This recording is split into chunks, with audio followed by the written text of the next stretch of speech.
In this video, we're going to dive deep into 3 hours of Family Guy lore to fall asleep to, but it's only Stewie's darkest moments.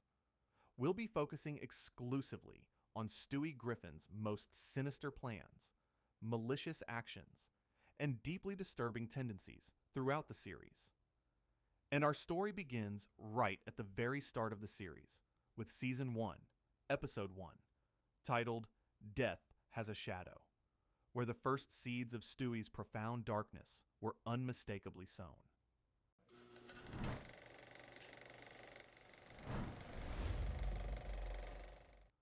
From the very opening moments of this foundational episode, we are introduced to Stewie Griffin not as a typical, babbling infant, but as a tiny, calculating mastermind. We first see him at the kitchen table, diligently working with a screwdriver on what he explicitly states is a mind control device. His intent is clear, even in his first lines. Excellent. The mind control device is nearing completion. This isn't just child's play. It's the meticulous work of a budding supervillain. When Lois, his mother, casually takes the device from him, dismissing it as a toy, Stewie's true, chilling nature immediately bursts forth. Damn you, vile woman! You've impeded my work since the day I escaped from your wretched womb, he exclaims. This isn't mere frustration. It's a deeply ingrained hatred, a resentment rooted in his very birth. He explains that his birth was his victory day, the fruition of my deeply laid plans to escape from that cursed ovarian Bastille. Think about that for a moment. He views his own entry into the world as an escape from a prison, and his mother as his jailer. When Lois places his device on a high shelf, his response is a quiet, yet utterly menacing threat. Very well then. Mark my words. When you least expect it, your comeuppance will come. It's a promise of future retribution, delivered with an unnerving calm. Later in the episode, after Peter has lost his job, a loud gunshot is heard from the ceiling, leaving a smoking hole. When the family questions it, we see Stewie, innocently holding a sandwich from which a gun barrel subtly protrudes. What the deuce you staring at? It's tuna fish, and nothing else, he declares, a perfect encapsulation of his ability to blend casual malice with the mundane. It's a brief, unsettling glimpse into his hidden arsenal and his casual disregard for property, or perhaps even life itself. As the night progresses, Stewie, disguised with a brown-painted face and a blue onesie, executes a covert mission. Using a grappling hook gun, he stealthily retrieves his mind control ray from the high cabinet. Despite a minor fall, his declaration of "victory is mine" resonates with a genuine sense of achievement. This isn't just a baby playing, it's a strategic operation. He then confronts Lois directly, brandishing his device and proclaiming, "And now, you contemptible harpy, I shall end your oppressive reign of matriarchal tyranny." It's a full frontal assault on her authority, a clear statement of his ultimate goal, to eliminate his mother and seize control.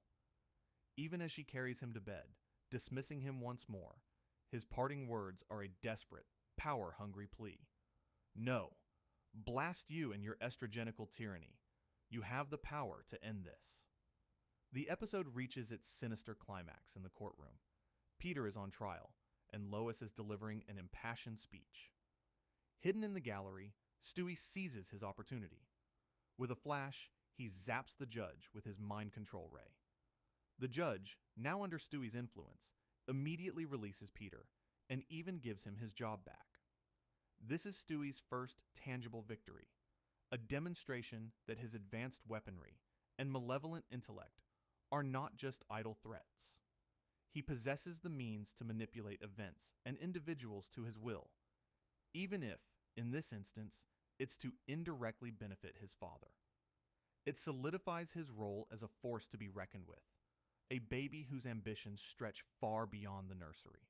This chilling act establishes Stewie as a character capable of orchestrating significant, real-world changes, even from the shadows. If you're enjoying this video, don't forget to subscribe and hit the like button to help the channel grow. Now, let's continue. Stewie's sinister ambitions didn't just appear in fleeting moments. They were a consistent, terrifying thread woven throughout the early fabric of the show. Our journey continues with Season 1, Episode 2, titled I Never Met the Dead Man, where Stewie's violent tendencies and megalomaniacal plans begin to escalate, moving from mere threats to tangible, destructive action. The episode opens with what seems like a harmless scene. Lois admiring Stewie playing with a toy phone. But the illusion shatters as we hear Stewie's end of the conversation. He's not talking to Elmo. He's demanding to be put through to the Pentagon. When the toy phone responds with childish questions, Stewie's true colors flash with chilling clarity. He casually mentions dispatching Mr. Hooper, stationing 6 armed men outside Big Bird's nest, and the ease with which a deaf woman like Linda can be assassinated. Can you imagine hearing this from a baby? It's a stark, early glimpse into his casual brutality and his readiness to eliminate anyone who stands in his way, or even just annoys him. He punctuates this disturbing monologue by pulling out a futuristic ray gun, counting 1, 2, 3, before firing a beam that causes the toy phone to smoke and burst into flames. Can I count to 3? For God's sake, I'm already shooting at a 5th grade level, he declares, a chilling boast of his advanced destructive capabilities. This episode quickly moves from the abstract to the intensely personal when Lois tries to feed Stewie broccoli. His refusal isn't a typical childish tantrum, it's a declaration of war. Well, then I shall sit here until one of us expires. And you've got a good 40 years on me, woman, he states, indicating a willingness to endure for decades to achieve his petty goal. When Lois insists, he swats the fork away, proclaiming, "Damn the broccoli! Damn you! And damn the Wright brothers!" His ultimate objective crystallizes. The broccoli must die. This seemingly trivial conflict quickly spirals into a global threat, as Stewie is later discovered in the kitchen, having transformed a see-and-say toy into a sophisticated weather-controlling device. His rationale is terrifyingly logical. Cold kills broccoli. It's so simple. All I need to do is build a machine to control the global environment. He even provides a weather forecast. A few sprinkles of genius with a chance of doom. This is a baby whose personal vendettas immediately translate into schemes for global climate manipulation. The climax of Stewie's early malevolence in this episode arrives as he puts his weather machine into action. He's seen on the roof, wearing a yellow raincoat, having meticulously rigged the town's cable television satellite dish to his weather-controlling device, which is powered by a hamster wheel. His intent is clear, to weaponize the weather, likely to freeze out that offending broccoli. While a lightning strike causes him to fall and the dish to crush him, the sheer audacity of this plan, the engineering skill, and the destructive intent are undeniable. It's a key revelation that his threats are not just words. He actively pursues these large-scale, dangerous projects with unwavering determination. What this episode profoundly reveals is Stewie's escalating ambition and his transactional view of the world. Every minor inconvenience, every perceived slight, is immediately met with a disproportionately grand, often destructive plan. His contempt for Lois is palpable, viewing her as an obstacle to his genius. His casual destruction of the toy phone and his grand scheme to alter the global climate over a piece of broccoli highlight a profound lack of empathy and an unshakable belief in his own superiority. It's a dark foreshadowing of how his personal grievances will continue to manifest as threats to global stability. The episode ends with the television signals returning, distracting the family. Stewie, ever the opportunist, observes, "Thank God. Their puerile minds are once again distracted by that flickering box. Time to be bad." He then sneaks away with his weather machine, implying that despite his setback, his dark work is far from over, always ready to resume his quest for domination and destruction when no one is watching. Stewie's early attempts at global control were just the beginning. Soon his focus would shift from grand technological schemes, to a more direct, ruthless display of power in a world stripped bare of rules. Our journey continues with Season 2, Episode 3, titled Da Boom, which presents a chilling what-if scenario that perfectly illustrates the kind of world Stewie Griffin would not only survive, but thrive in, revealing his inherent capacity for adapting to and embracing absolute chaos and tyranny. The episode begins on New Year's Eve, 1999, with the family caught up in the widespread Y2K panic. Peter, convinced of impending doom, locks his family in the basement, fully prepared for the world to end. And, to the family's horror, it seemingly does. The television broadcasts show planes crashing, followed by devastating nuclear explosions around the world. When the Griffins finally emerge from their basement, they step into a truly apocalyptic landscape. Their home and street are in ruins, a stark, silent testament to global catastrophe. Stewie, throughout this initial chaos, remains notably calm, a tiny, observant figure in the midst of total devastation. He is a child, yet he shows no fear, no despair, only a quiet adaptability to the new, brutal reality. The family embarks on a desperate journey across this ravaged landscape, encountering bizarre mutations and a world devoid of law. Their eventual destination is a Twinkie factory, a beacon of hope for survivors seeking sustenance. It's here that the true nature of their new society begins to take shape. Together, the survivors, including Stewie, rebuild around the factory, establishing a new town they call New Quahog. Peter, with his newfound authority, quickly declares himself mayor for life. This is where Stewie's role, though passive, becomes deeply unsettling. He is a silent participant in the establishment of a new, absolute authority. The climax of this post-apocalyptic saga arrives when Peter, as mayor, delivers a speech to the citizens of New Quahog. He proudly announces that he has fashioned guns from the town's irrigation pipes, revealing a shift from survival to armed control. This act of weaponizing essential resources signals the birth of a tyrannical regime, one that Stewie, the aspiring world dominator, implicitly accepts. He is part of the family unit that benefits from and is complicit in Peter's increasingly authoritarian rule. The townspeople, pushed to their limit, eventually revolt, chasing Peter and his family out of New Quahog. Stewie, still a baby, is carried along, experiencing firsthand the rise and fall of a dictatorship. What Da Boom truly reveals about Stewie's darkest tendencies isn't through his direct actions, but through the environment he exists within. This episode acts as a profound hypothetical. If the world were reset, if all societal norms collapsed, Stewie's inherent nature would be perfectly suited to such a brutal landscape.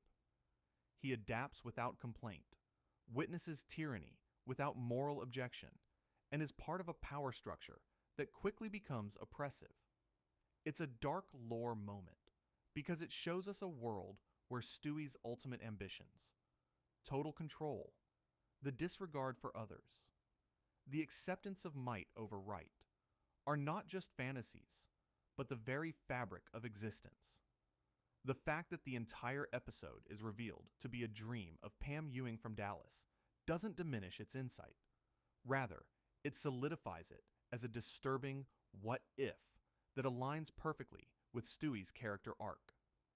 It's a glimpse into the kind of world where a baby tyrant could truly flourish, a stark confirmation of his innate darkness. While Stewie may have found himself a part of Peter's accidental tyranny, his own ambition for control would soon lead him to more deliberate and terrifying means of manipulation. It's sometimes expressed in grand fantasy, other times in chilling displays of raw emotion. Our journey continues with Season 3, Episode 1, titled The Thin White Line. This episode, primarily focused on Brian's struggle with addiction, offers a subtle yet profound glimpse into Stewie's internal world, particularly his desires for command and his unsettling emotional volatility. Early in the narrative, we witness Stewie expressing his aspirations in a fantastical, yet revealing, musical number.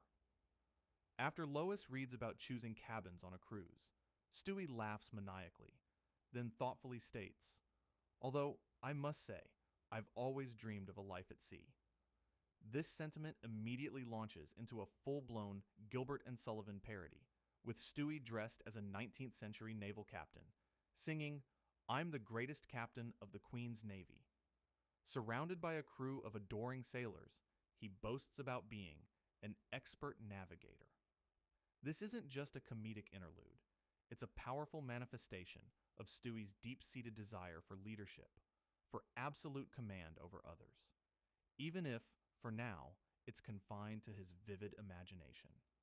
It shows a mind constantly plotting, constantly envisioning himself in positions of ultimate authority.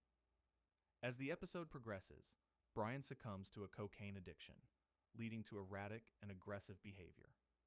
Stewie is present during one of Brian's drug-fueled rants, sitting calmly at the dinner table as Brian insults the family.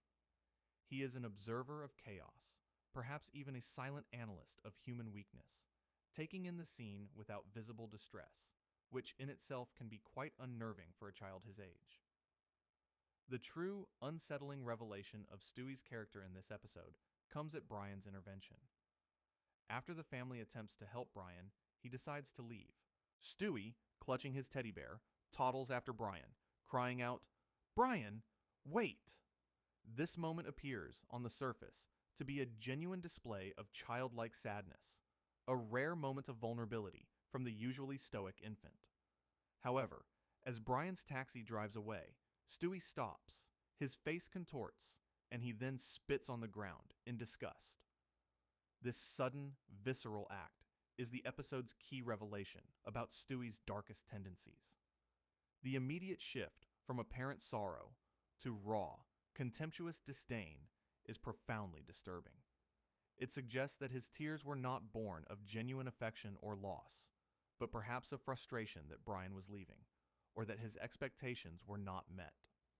This quick emotional pivot highlights a chilling lack of deep empathy, replaced instead by a pragmatic, almost transactional view of relationships. His immediate response to being thwarted is not continued sadness, but a sharp, dismissive act of contempt. What this moment reveals about Stewie is a profound emotional detachment and an alarming capacity for quick, intense shifts in feeling. It's a dark insight into a personality that can feign vulnerability, only to revert instantly to a cold, almost cruel, dismissiveness. It forces us to question the authenticity of his emotions and underscores his potential for manipulation, even at such a young age. This casual display of contempt, after what seemed like genuine sadness, is a stark reminder that Stewie's darkness is complex, deeply ingrained, and ever-present. From this unsettling display of emotional detachment, Stewie's focus would soon turn to even more direct and insidious methods of control, delving deeper into the manipulation of minds themselves. Our journey continues with Season 3, Episode 18, titled From Method to Madness, an episode that delves into Stewie's foray into the performing arts, but more importantly, unveils a deeply disturbing side of his personality. His intense jealousy, his manipulative capabilities, and a chilling emotional fragility that borders on madness. The episode sees Brian attempting to pursue an acting career, much to Stewie's initial delight, as he anticipates Brian's failure will lead to sexy parties. This reveals a transactional view of Brian, seeing him primarily as a source of entertainment or a means to an end. We then witness a fantasy sequence of Stewie, dressed as a ship's captain, dancing with women in colorful lingerie, a recurring motif that underscores his desires for power and adoration. The crucial turning point, and the core of Stewie's dark lore in this episode, occurs during Brian's audition. When Brian's dramatic monologue is met with a dismissive, "Thank you next" from the head judge, Stewie's reaction is unexpected and extreme. He suddenly rushes onto the stage, launching into an impassioned, rage-filled speech, defending Brian's performance and vehemently criticizing the judges. In a fit of dramatic fury, he smashes a yellow vase on the stage, a visceral act of destruction. This raw display of emotion, though seemingly in defense of Brian, is so intense that it impresses the judges. They reject Brian, but offer Stewie a spot in their Rising Star program. This moment is incredibly revealing. Stewie's outburst is not truly about Brian's artistic merit. It's about his own need for control and recognition. He co-opts Brian's moment, turning it into his own dramatic showcase. His subsequent fantasy, where he's on stage with women in lingerie, surrounded by a defeated Brian, further solidifies this interpretation. It's not Brian's success he desires, but his own, at Brian's expense. However, Stewie soon meets his match in the form of Olivia, a young, equally precocious and manipulative actress. Their rivalry becomes a central theme, highlighting Stewie's competitive and sometimes vindictive nature.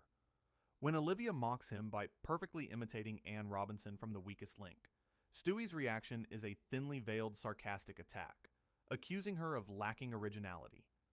This interaction showcases Stewie's cutting wit and his inability to tolerate being outshone or challenged. The episode's climax, and its most disturbing revelation, comes after Olivia secures a Hollywood movie role, leaving Stewie behind.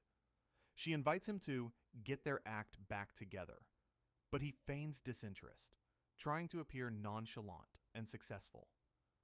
When she gives him a goodbye kiss on the cheek, Stewie is visibly heartbroken as she leaves in a limousine.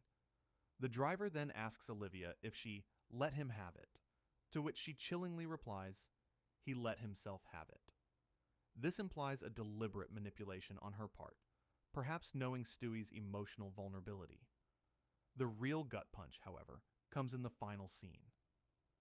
Brian and an orderly walk down a sterile hallway in what appears to be a mental institution. They unlock a padded cell, revealing Stewie in a straitjacket, looking utterly crazed. Brian strikes a tuning fork, and Stewie sings a perfect A note. Then, with a look of dawning horror, realizes he was flat during his performance with Olivia. This final image is a chilling culmination of Stewie's emotional journey in the episode. His mental breakdown, his confinement in a padded cell, and his singular focus on a minor musical flaw reveal a profound fragility beneath his arrogant exterior. It suggests that his self-worth is inextricably linked to his perceived perfection and dominance, and that even the slightest artistic imperfection can shatter his sanity.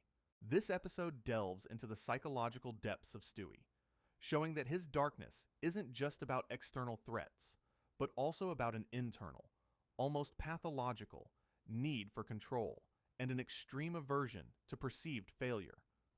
His emotional volatility and descent into madness over a theatrical slight reveal a deeply unsettling aspect of his character, one that highlights the immense pressure he places upon himself to be superior, and the catastrophic consequences when that illusion is broken. Stewie's capacity for emotional breakdown, when his sense of superiority is threatened, reveals a deep-seated vulnerability, but his megalomania would soon push him to even grander, more destructive schemes, moving beyond mere theatrical rivalry to the very fabric of existence itself. Our journey continues with Season 4, Episode 4, titled Don't Make Me Over, an episode that, while primarily focusing on Meg's temporary transformation and the family's brief foray into music, contains a subtle yet chilling glimpse into Stewie's deeply disturbing tendencies. In this narrative, his malice is not always overt, but it consistently underscores his inherent cruelty and self-serving nature. Early in the episode, after Meg is rejected by a boy, she comes home distraught, asking if she's ugly. Peter, in a moment of characteristic insensitivity, agrees, causing Meg to cry. Stewie, observing this scene from his high chair, offers a truly unsettling response. Yes, yes, your anguish sustains me. This line, delivered with a quiet, almost meditative satisfaction, is a profound revelation. It shows that Stewie not only acknowledges Meg's suffering, but actively draws pleasure and sustenance from it. This isn't just a throwaway joke. It's a chilling insight into a sadistic streak, a capacity to feed off the misery of others. It paints him as a true psychological predator, even at such a young age. Later, when Lois offers to take Meg shopping for new clothes, including low-rider jeans, Stewie's reaction is equally disturbing, though presented comically. He imagines Meg in such attire, finds the image utterly repulsive, and then proceeds to repeatedly beat the thought bubble containing this image with a rolling pin until it dissipates. This act of imagined violence, directed at an abstract representation of his sister's perceived fashion choice, highlights Stewie's extreme disgust and intolerance for anything that offends his aesthetic sensibilities. While played for laughs, it underscores his capacity for intense, almost violent disapproval, even towards something as innocuous as clothing. It shows a mind that seeks to control and obliterate anything it deems unpleasant. The episode's climax, and perhaps its most subtly dark moment for Stewie, doesn't involve him directly, but rather through his reaction to the family's newfound fame. The Griffins form a pop band, Meg and the Griffins, achieving unexpected success. During their rise, a music producer suggests focusing on Meg's sex appeal. Peter agrees, despite Lois's concerns, and Meg asserts her desire to be exploited. While Stewie is not explicitly shown reacting to this, his earlier pleasure in Meg's anguish and his violent rejection of her clothing choices suggest a complex, possibly even hypocritical response. He thrives on chaos and control, and seeing Meg become a sensation, even if it's through exploitation, could be seen as another form of societal disruption that he might secretly enjoy, or perhaps resent if it shifts the spotlight away from his own perceived brilliance. What this episode reveals about Stewie's darkest tendencies is his inherent sadism and his deep-seated desire for control, even over the emotional states and appearances of others. His pleasure in Meg's anguish is a stark, uncomfortable truth about his character, showcasing a profound lack of empathy. His violent reaction to her imagined fashion choices speaks to a meticulous, almost tyrannical, need for things to conform to his rigid standards. Even in an episode where he isn't the primary antagonist, Stewie's quiet moments of internal malice and his unsettling observations serve as potent reminders of the darkness that perpetually simmers beneath his infant exterior. He is a character who finds profound satisfaction in the suffering of others, a trait that will continue to manifest in increasingly grand and terrifying ways. Stewie's quiet sadistic tendencies, revealed in moments of his sister's despair, are unsettling, but his ambition often extends beyond mere emotional manipulation, driving him to confront rivals in a battle for ultimate supremacy. Our journey continues with Season 5, Episode 1, titled Stewie Loves Lois, an episode that initially appears to soften Stewie's character, only to reveal a deeper, more manipulative layer to his affection, and a chilling return to his darker impulses when pushed. The episode opens with a domestic scene, quickly shifting to Brian tearing Stewie's teddy bear, Rupert, to pieces. Stewie's reaction is surprisingly emotional, imagining Rupert as a muscular man on a Hawaiian beach, a strange yet tender fantasy that highlights his attachment. Lois then mends Rupert, and Stewie, overjoyed, embraces her, declaring, "You're my everything." This surge of affection for Lois, where he becomes completely dependent on her, is a significant departure from his usual matricidal ambitions. He screams for her attention, and only her stern voice can quiet him. It's a key revelation that Stewie, despite his genius, is still an infant craving maternal comfort, or at least a specific form of it. However, this newfound love soon takes a dark turn. Lois becomes exhausted by Stewie's constant demands, leaving him in his crib to get some rest.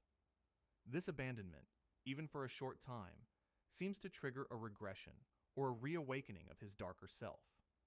In his room, Stewie is seen pretending to commit suicide, a deeply disturbing act for a baby, even in jest. This could be interpreted as a manipulative cry for attention, an attempt to emotionally blackmail Lois, or a genuine expression of despair at being left alone. It's a stark reminder of his extreme emotional range and his willingness to use dramatic, even morbid, gestures to achieve his aims. The climax of Stewie's dark tendencies in this episode comes after his brief period of dependency on Lois. Brian, in an act of playful teasing, flushes the toilet while Stewie is in the bathroom, causing Stewie to be sucked down the drain and into the sewer. This traumatic experience, coupled with Lois's initial indifference to his cries for help from the sewer, appears to shatter the illusion of his love.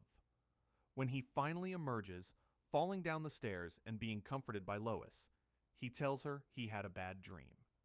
Lois kisses him and says she'll always be there for him. But the episode ends with Stewie having returned to his independent and ultimately malevolent state, engaging in a physical fight with Brian. What Stewie loves Lois ultimately reveals about Stewie's darkness is complex. His intense, albeit temporary, affection for Lois is shown to be conditional and fragile.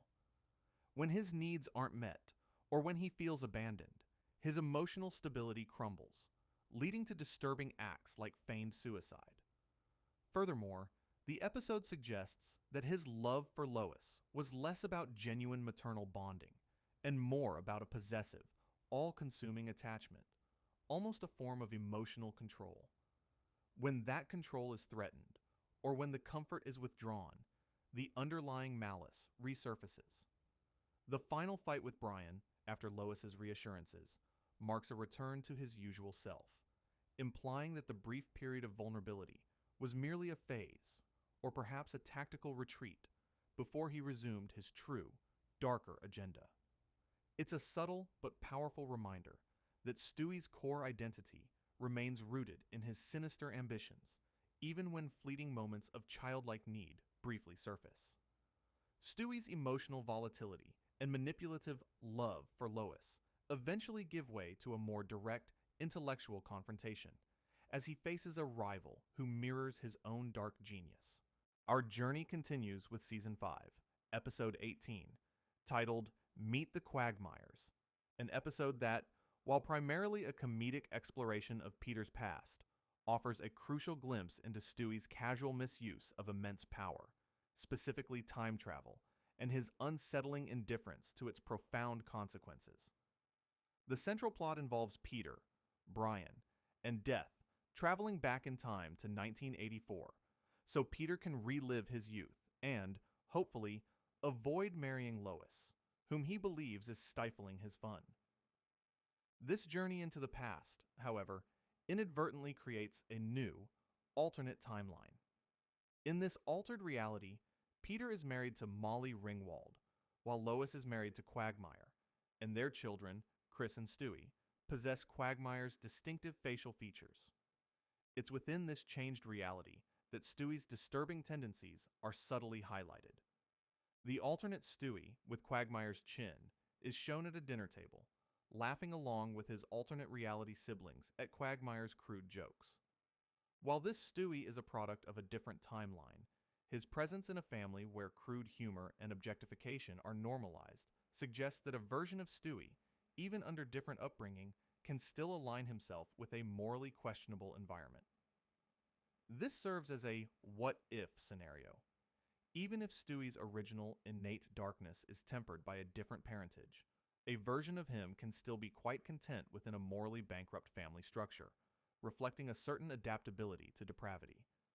The climax of Stewie's relevance to our theme, however, lies not in his alternate self, but in the casual way time travel is treated throughout the episode. Peter and Brian repeatedly manipulate the past to fix their mistakes, altering entire timelines with little thought for the ripple effects. Stewie, though not directly involved in the time travel in this particular episode, is a character who will later master and frequently use time travel for his own selfish and often destructive purposes.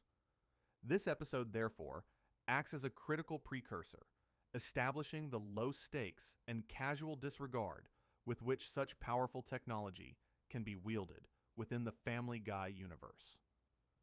The ease with which Death grants Peter access to time travel, and the subsequent butterfly effect, chaos, sets a dangerous precedent. What Meet the Quagmires reveals about Stewie's dark lore is not a direct malicious action by him, but rather the establishment of the profound power of time travel as a tool readily available for casual misuse. This episode normalizes the manipulation of reality. It shows a world where changing the past is treated with the same casualness as changing a television channel. For a character like Stewie, whose megalomaniacal ambitions know no bounds, this casual approach to altering history becomes a terrifying foundation for his future schemes. It implies that in Stewie's mind, reality itself is just another plaything, another construct to be bent to his will, without remorse for the lives and timelines he might erase or alter. It's a dark foreshadowing of his future mastery of time and space, used not for grand moral struggles, but for personal convenience and ultimate control. Stewie's casual disregard for the fabric of reality, as hinted by the misuse of time travel, would soon escalate into a full-blown assault on existence itself, pushing the boundaries of his megalomania to cosmic proportions.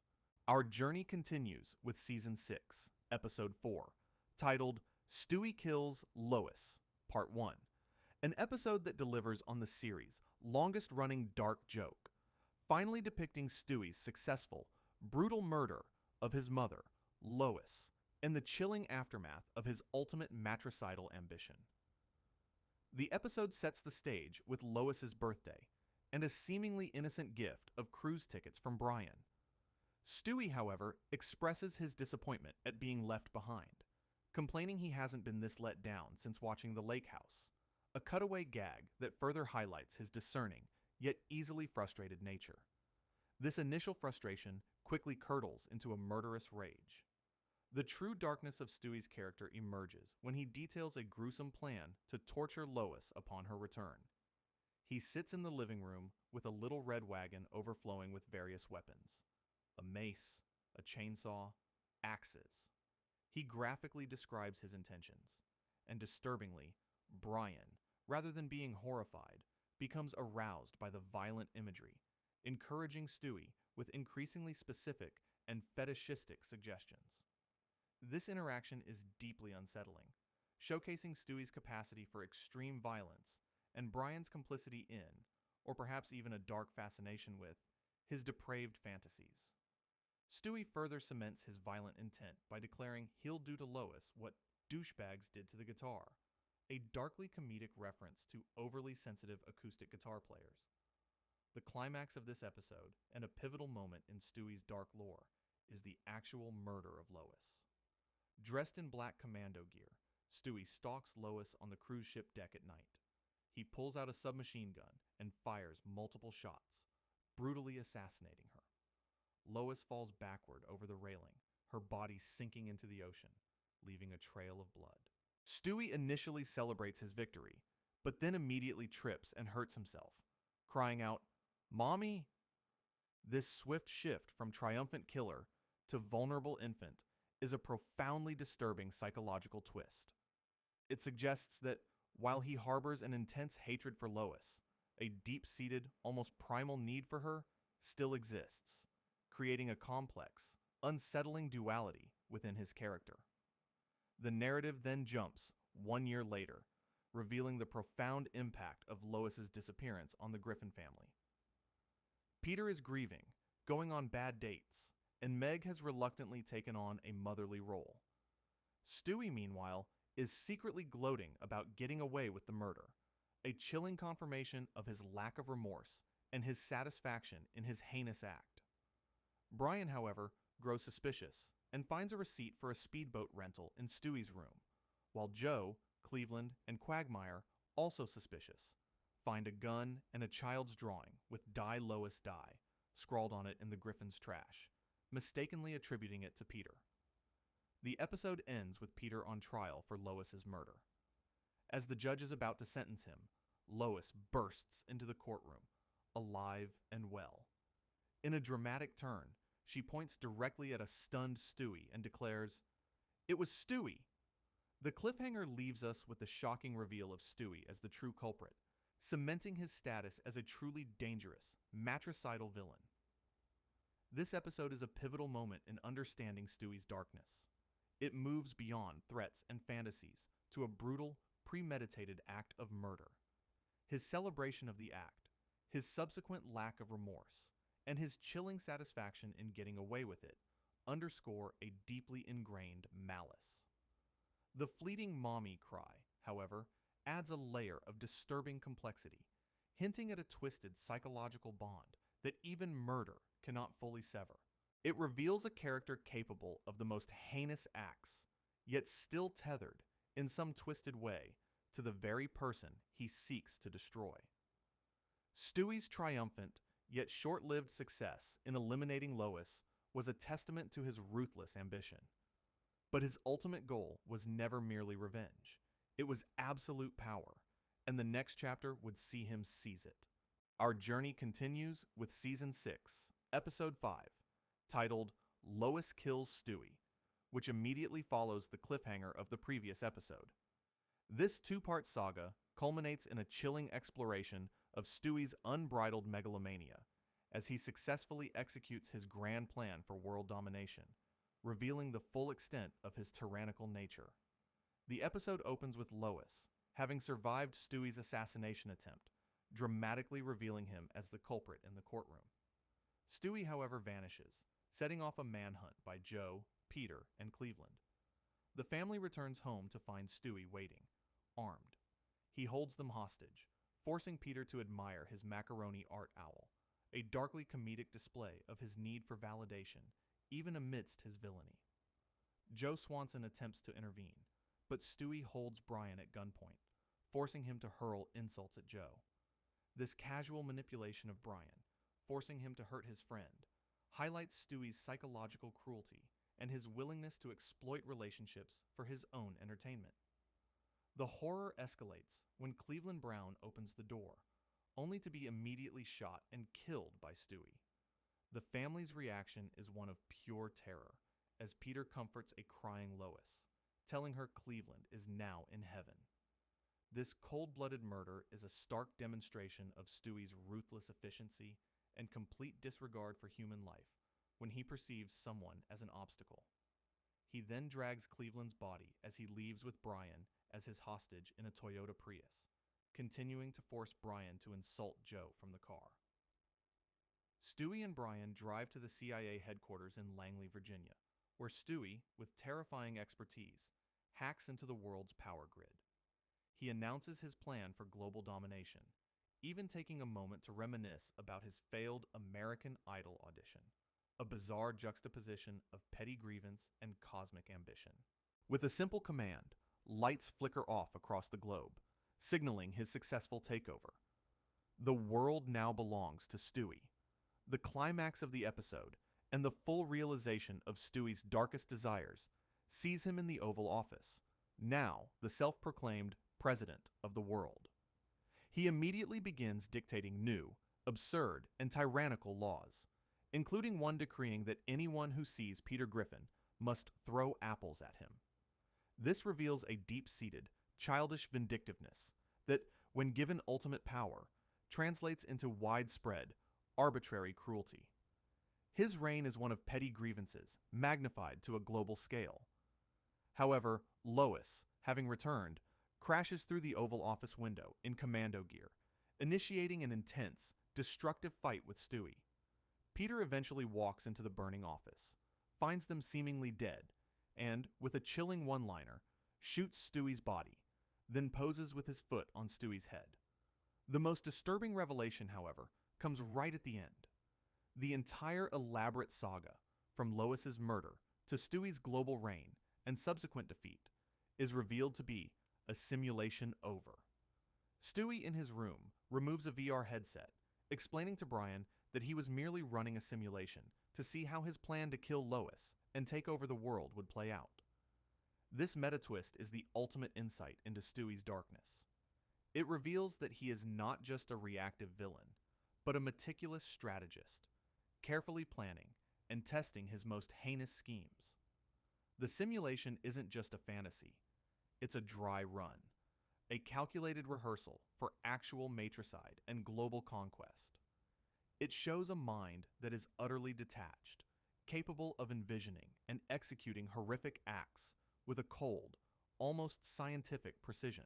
The casual discussion with Brian about the controversial ending of The Sopranos further underscores this detachment, implying that even the most profound philosophical questions about reality are mere intellectual exercises for him.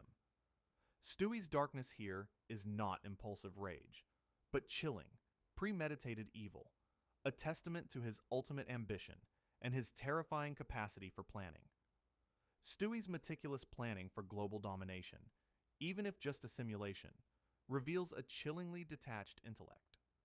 But his capacity for casual cruelty isn't always tied to grand schemes. Sometimes it manifests in the cold-blooded elimination of those closest to him. Our journey continues with Season 6, Episode 10, titled Play It Again, Brian, an episode that, while largely focused on the complex relationship between Lois and Brian, contains a chilling, almost casual revelation of Stewie's willingness to commit violence against his closest companion. The central plot revolves around the Griffins going to Martha's Vineyard for a writing contest Brian has won. During their trip, Lois and Brian begin to develop romantic feelings, culminating in Brian passionately kissing Lois. Lois resists, and the encounter leaves Brian distraught. It's during this moment of Brian's emotional crisis that Stewie's dark tendencies subtly resurface. Brian, clearly distressed, calls Stewie, confesses what he did, and seeks advice. Stewie, instead of offering genuine comfort or a moral compass, provides misguided and self-serving counsel, referencing his own difficult drug-addled experience at a Grateful Dead concert. This seemingly innocuous advice, delivered by Stewie, highlights his emotional detachment and his inability to truly empathize, even with Brian, who is arguably his closest confidant. He views Brian's emotional turmoil through the lens of his own bizarre and often self-destructive experiences, offering no real support. However, the episode's most profound and disturbing revelation about Stewie's darkness comes later, after Peter confronts Brian about kissing Lois. Peter and Brian engage in an incredibly violent fight, destroying the hotel bar. After they make up, and the family is preparing to leave Martha's Vineyard, they join a large crowd in a parade, singing "The Spirit of Massachusetts." This celebratory scene is abruptly interrupted when Peter is attacked by the giant chicken, triggering their long, destructive rivalry. It's in this chaotic moment that the transcript reveals a detail often overlooked, yet profoundly chilling. Stewie, with no hesitation, aims a gun at Brian and pulls the trigger. The fact that the shot misses or is somehow nullified by the ensuing chaos of Peter's fight with the chicken does not diminish the intent. This is not a playful jab or a sarcastic remark. It is a direct, premeditated attempt to murder Brian, his supposed best friend, an intellectual equal. This act is the key revelation of Stewie's darkness in this episode.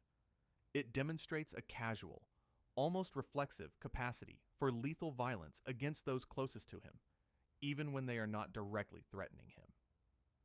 Brian's emotional indiscretion with Lois clearly pushes a boundary for Stewie, but his immediate response is not anger, but an attempt to execute him.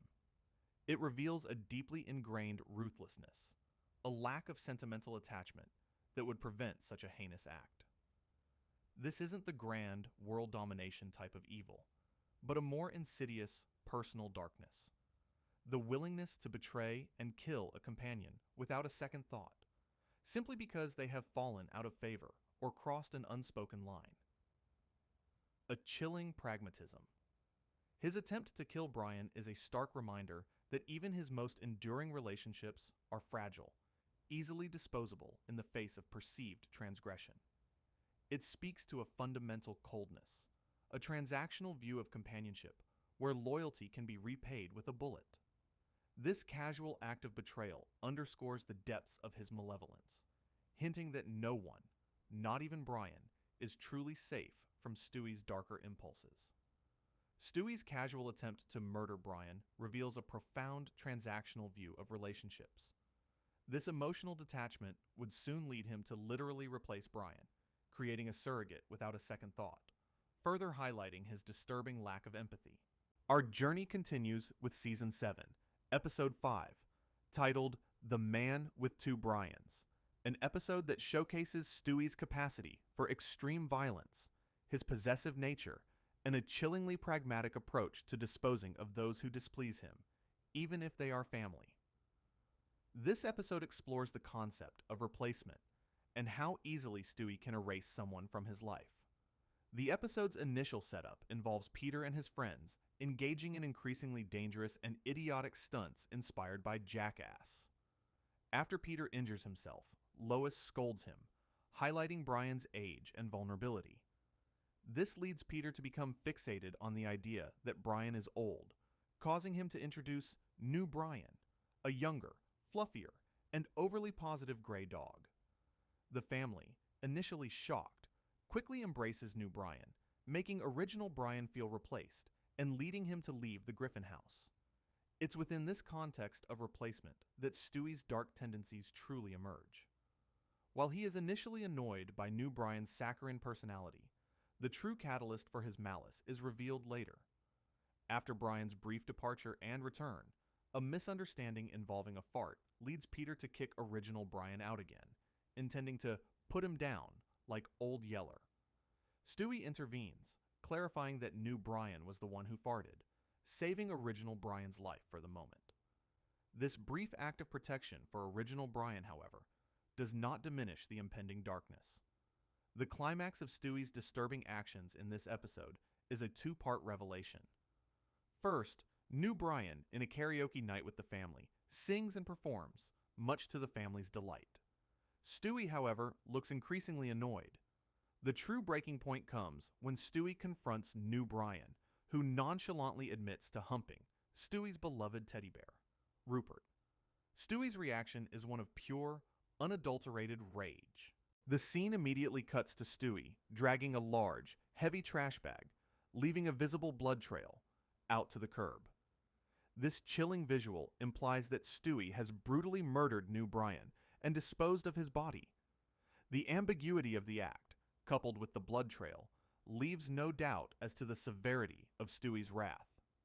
This isn't just a tantrum, it's a cold, calculated act of extreme violence, an elimination of a perceived rival, and a desecration of his cherished possession. The episode concludes with Peter reading New Brian's supposed suicide note to the family. They are momentarily sad, but Peter quickly gets over it and introduces a new pet hamster. The final shot is of a heartbroken Stewie in the shower, sadly washing his teddy bear, Rupert, as water falls on them. This image of Stewie cleaning Rupert, his cherished possession, after avenging its defilement, underscores his possessive nature and the depths of his fury when that possession is violated. What The Man with Two Brians reveals about Stewie's darkest tendencies is a terrifying combination of possessiveness, vengeful rage, and a ruthless willingness to eliminate anyone who crosses him. His act of murder, seemingly without remorse, for the transgression against Rupert, highlights that his affections are fiercely protected, and any perceived threat or disrespect is met with lethal force. It paints him as a character capable of both deep emotional attachment to inanimate objects and a chilling capacity for murder, all while maintaining his innocent baby facade. His actions here demonstrate that his violence is not always tied to global domination. Sometimes it's intensely personal and brutally efficient.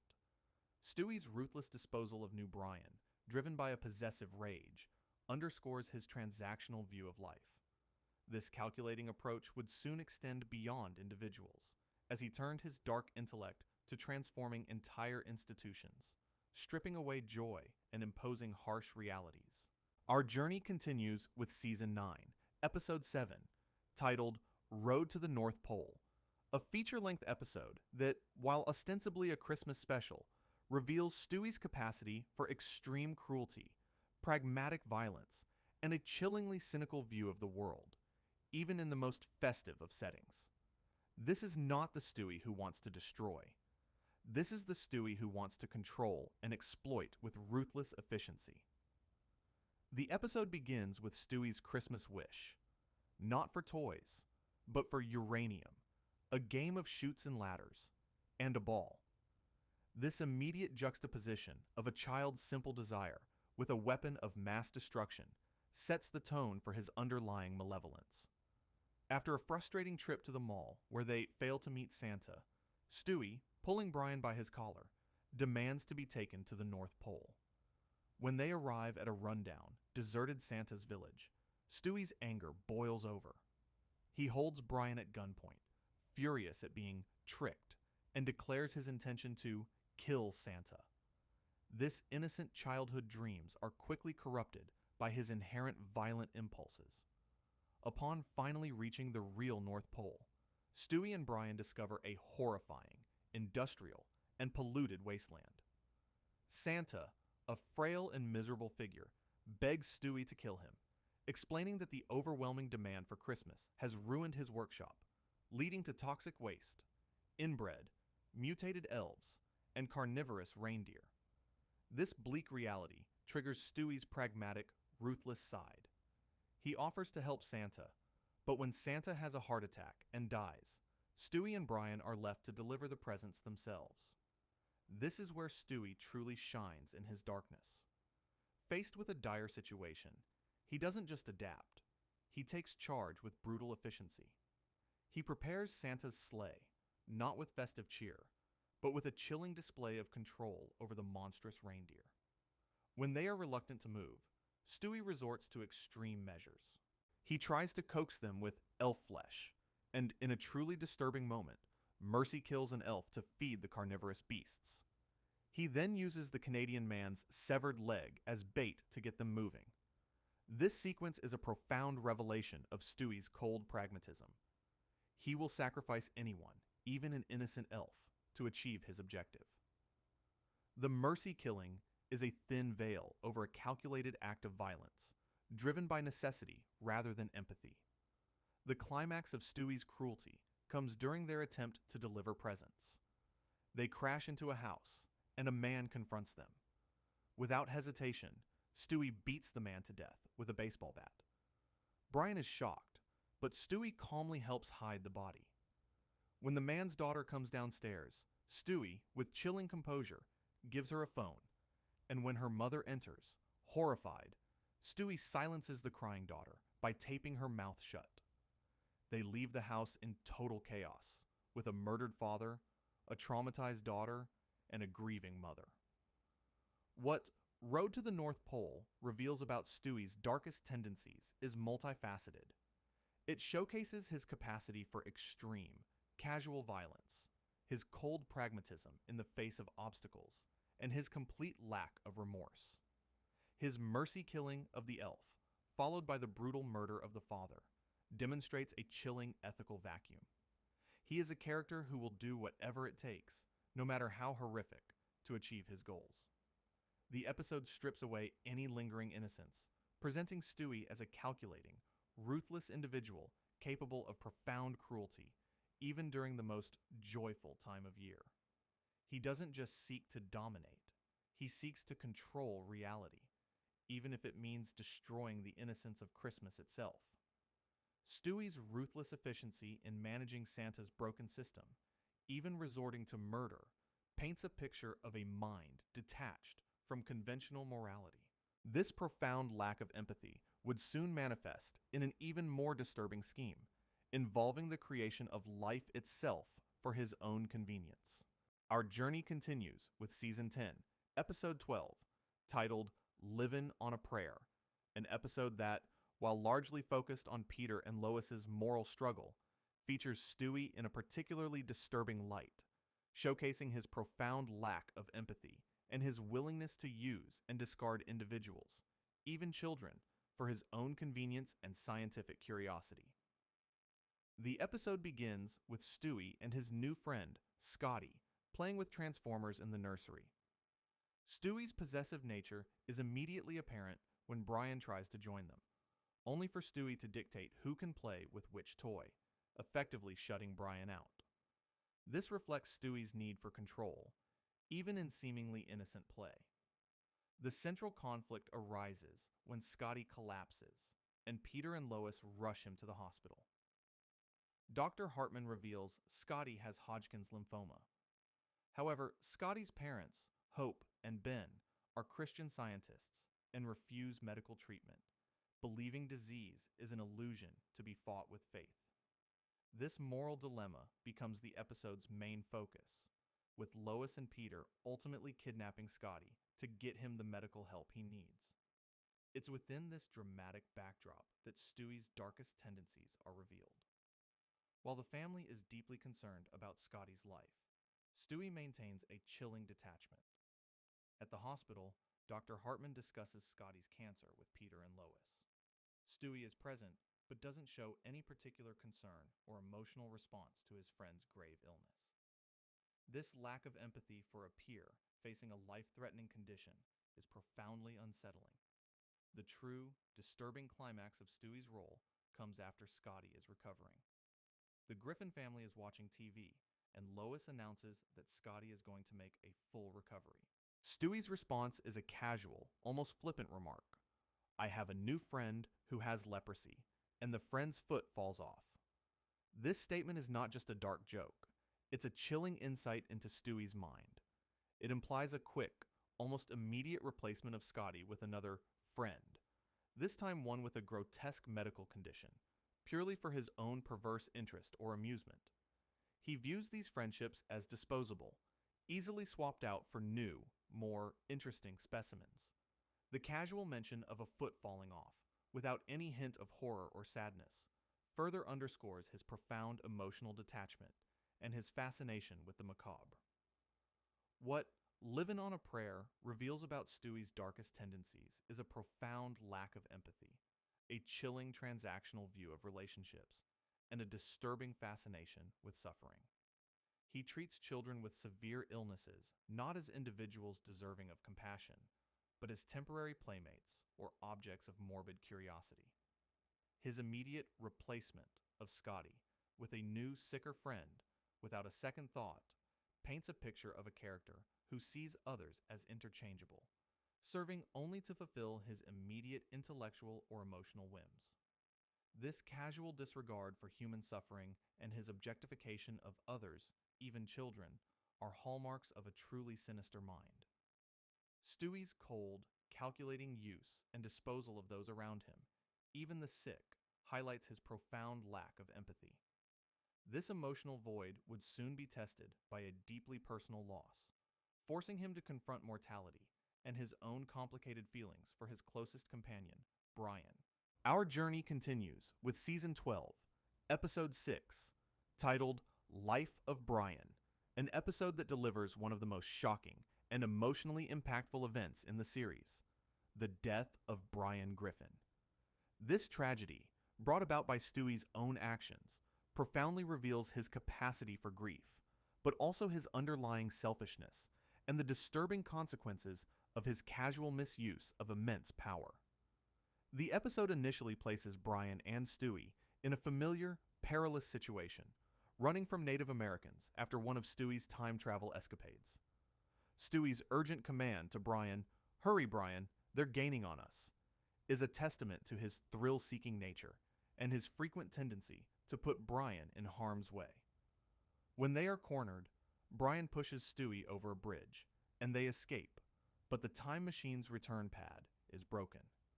This sets the stage for the coming tragedy, highlighting the fragility of their escape mechanism. They even encounter Stewie's past self, who is seen giving guns to Native Americans, a brief glimpse into Stewie's casual involvement in potentially destructive historical alterations. The true, devastating climax of Stewie's darkest tendencies in this episode comes when he makes a fateful decision. Back in their original timeline, Stewie deliberately dismantles the time machine, explaining to a shocked Brian that he's getting rid of it. Despite Brian's pleas, Stewie is firm in his decision, taking the powerful device to a junkyard where it is unceremoniously crushed. This is a profound moment, as Stewie, for a seemingly trivial reason, like wanting to play street hockey, destroys the only means of reversing time, a tool he has frequently misused for his own convenience and destructive whims. This act, while not malicious in intent towards Brian, represents a profound misjudgment of the immense power he wielded and a casual disregard for its future utility. The catastrophic consequence of Stewie's action is immediately apparent. While playing street hockey, a speeding car strikes Brian, leaving him mangled and bleeding on the street. Stewie watches in horror as his closest companion dies from his injuries. The family gathers, devastated, and Brian says his last words before the heart monitor flatlines. Stewie's reaction is one of profound, raw grief. He breaks his hockey stick in anger, throws the net in the trash, and at Brian's funeral, he cries and drops a single rose into the open grave.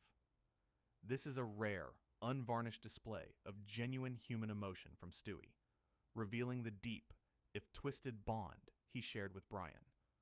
However, Stewie's darkness is not entirely eclipsed by grief. His immediate, desperate response is to try and rebuild the time machine, seeking a specific part from a kebab stand owner, but he is told the part is unobtainable. As the family moves on and decides to get a new dog, Vinny, Stewie is visibly angry, feeling isolated in his grief. His malice soon returns, directed at the replacement. He attempts to sabotage Vinny, first by releasing a skunk on him, and then by trying to induce a heart attack with false bad news about Italian Americans. This return to cruel, manipulative behavior, even in the midst of personal loss, underscores that his core, darker tendencies remain.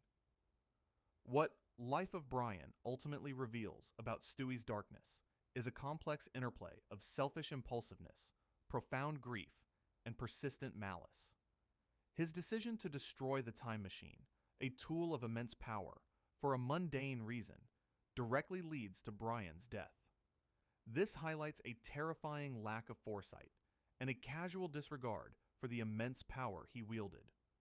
The dark irony is that his own prior act of destruction leaves him helpless to reverse the tragedy, a powerful lesson in hubris. While his grief for Brian is genuine and heartbreaking, his rapid return to manipulative and cruel behavior towards Vinny, the replacement, indicates that even profound loss does not fundamentally alter his darker nature. His capacity for connection is evident, but it is often overshadowed by his selfishness and a willingness to harm when his sense of order or attachment is threatened. Stewie's struggle with loss and his inability to reverse time reveals a profound limitation to his power, forcing him to confront uncomfortable realities. But even in the face of such limits, his manipulative nature would find new outlets, often directed at the most vulnerable members of his own family. Our journey continues with Season 13, Episode 6, titled The Finer Strings of Jesus, an episode that, despite its focus on Peter's attempts to get Jesus laid, subtly reveals Stewie's capacity for cutting remarks, cynical observation, and an unsettling, almost voyeuristic fascination with the personal lives of others. The episode opens with the family shopping at a mall during Christmas time. Stewie, ever the astute and cynical observer, remarks on the depressing nature of mall food courts, noting, "You can always tell which fathers are disappointed in their sons because they eat lunch with their coats still on."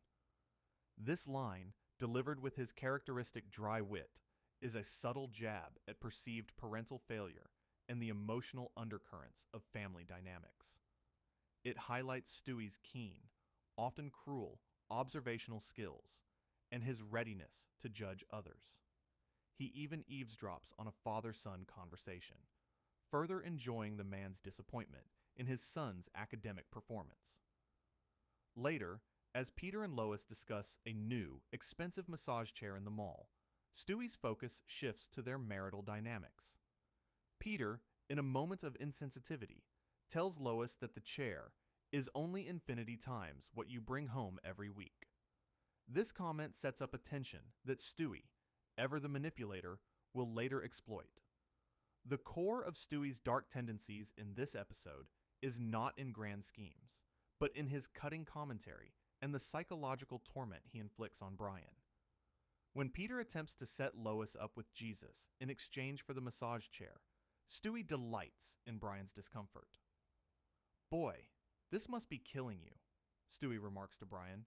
"You're an atheist, and the one God you don't believe in is getting to bang the woman of your dreams." This is a pure, unadulterated act of psychological cruelty, designed to maximize Brian's anguish. Stewie takes pleasure in watching Brian squirm, actively twisting the knife of Brian's unrequited feelings for Lois. He forces Brian to confront his deepest insecurities and desires, all for Stewie's own amusement. Brian, unable to bear it, attempts to leave, but even then, Stewie holds him captive, asking, Can you let me outside?" The climax of Stewie's subtle malice comes after Lois ultimately decides not to sleep with Jesus. The family is opening presents, and Stewie, receiving a Joni Mitchell CD from Lois, feigns appreciation. Oh, a Joni Mitchell CD to continue your emotional education. That's great. That's really great. "Could you excuse me for just one moment?" he says with forced politeness. He then retreats, and we hear him screaming in frustration, presumably over the gift. This reaction, while comedic, reinforces Stewie's disdain for anything he deems beneath him or unoriginal. It highlights his critical, almost snobbish nature, and his inability to genuinely appreciate gestures that don't align with his sophisticated, albeit twisted, tastes. What The Finer Strings of Jesus reveals about Stewie's darkness is his mastery of psychological warfare on a micro scale. He is a keen observer of human weakness, and he exploits those vulnerabilities with precision and glee, particularly Brian's. His cutting remarks, his enjoyment of others' discomfort, and his cynical worldview underscore a character who derives satisfaction from the suffering and awkwardness of those around him. Even his feigned politeness and subsequent private outburst over a simple Christmas gift reveal a deeply critical and easily frustrated individual, constantly striving for a perceived intellectual and emotional superiority. Stewie's refined talent for psychological torment, particularly towards Brian, is a disturbing reminder of his cruel intellect. Yet, his malice isn't always so subtle. Sometimes it manifests in direct, physical aggression, especially when directed at the most convenient target, Meg. Our journey continues with Season 17, Episode 7, titled Dead Dog Walking, an episode that, while ostensibly focusing on Meg's Olympic ambitions, consistently showcases Stewie's casual cruelty and his blatant disregard for his sister's well-being, often for his own amusement, or to settle a petty score. The episode opens with the Griffin family, minus Meg, on the couch watching TV. Meg enters, dressed in biathlon gear, carrying skis and a rifle, but is completely ignored. This immediately establishes her peripheral status in the family, a dynamic Stewie often exploits. In a cutaway, the entire living room is covered in vomit, with the rest of the family profusely throwing up. Lois enters with chowder, triggering another round of sickness. Meg walks in, announces her Olympic training, and leaves entirely unnoticed. This early scene sets the stage for Stewie's general indifference to Meg's aspirations, even when the family is in a state of crisis. Stewie's direct malice towards Meg is starkly demonstrated in two key moments. First, in a bedroom, he stands by Lois's bedside, repeatedly trying to get her attention by saying, "Mom." This might seem innocent, but given Stewie's history, it could be a manipulative attempt to redirect Lois's focus away from Meg. More explicitly, in the kitchen, Stewie sits at a table, locked in a familiar stare-down with a plate of broccoli, declaring, "The broccoli must die." As dramatic music swells, Meg enters, dressed for biathlon practice, and leaves, once again unnoticed. The humor here lies in the contrast between Stewie's intense, almost murderous, focus on a vegetable, and his utter indifference to Meg's significant pursuits. It highlights his self-centered universe, where external events are only relevant if they directly impact him. The climax of Stewie's physical aggression towards Meg comes after she wins the biathlon qualifiers. The family celebrates, but Stewie, with whipped cream on his hot chocolate, waits a moment before also burning his mouth, suggesting a delayed reaction or a moment of calculation. Later, in the Olympic Village cafeteria, Stewie is smitten with figure skater Tara Lipinski, who emerges from Johnny Weir's flamboyant hat. However, when Johnny Weir's aggressive split personality takes over, he throws Stewie out of the room. This personal affront seems to trigger Stewie's retaliatory instincts, and Meg becomes the unfortunate target. In a scene that directly follows this humiliation, Chris finds Johnny Weir and attacks him with a crowbar in a parody of the 1960s Batman TV series.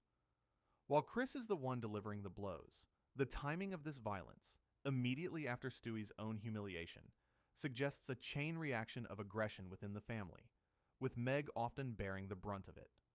The transcript also mentions Meg delivering an impassioned speech, which the family ignores until only Stewie remains, a subtle reminder of his constant presence as an observer, if not always an active participant, in her suffering. What Dead Dog Walking reveals about Stewie's darkest tendencies is his casual, almost reflexive, cruelty towards Meg. He sees her as an easy target for his frustrations, an outlet for his unchanneled aggression. His indifference to her achievements, his psychological games, and his indirect, or sometimes direct as seen in other episodes, contributions to her misery paint a picture of a character who derives a perverse satisfaction from his sister's perpetual underdog status. This episode reinforces the idea that Stewie's malice is not always reserved for world domination. It's often a domestic, personal evil, aimed at making his sister's life just a little bit worse, simply because he can. Stewie's casual cruelty towards Meg reveals a deeply ingrained disregard for her well-being. This same destructive impulse, when paired with his megalomaniacal ambitions, would soon escalate beyond personal attacks, as he sought to erase and reshape historical legacies to his liking, driven by narcissistic impulses. Our journey continues with Season 19, Episode 9, titled The Lois Quagmire, an episode that, while centered on Lois's frustration with her family, cutting observations, his participation in the family's casual cruelty, and a chilling, almost predatory, enjoyment of domestic strife. The episode opens with Lois struggling to carry a heavy box of Christmas decorations down the stairs, grunting and cursing. The rest of the family, including Stewie, sits oblivious, watching TV. This immediate setup establishes Stewie's comfortable position within a family dynamic where Lois is often overworked and unappreciated, a situation he rarely, if ever, attempts to alleviate. His inaction here speaks volumes about his self-centered nature. He is an observer, not a helper, in the family's domestic struggles. Stewie's cutting observational skills are highlighted early on at the mall food court. He cynically remarks, "Ugh, mall food courts are so depressing." He then directly observes a man's disappointment in his son, showcasing his keen eye for human weakness and his enjoyment of others' misery, even strangers. This is not just a joke. It's a peek into a mind that relishes in the flaws and failures of others. The core of Stewie's more direct malice, however, emerges through his interactions within the family. When Lois demands a gift from the heart for Christmas, the family fails spectacularly.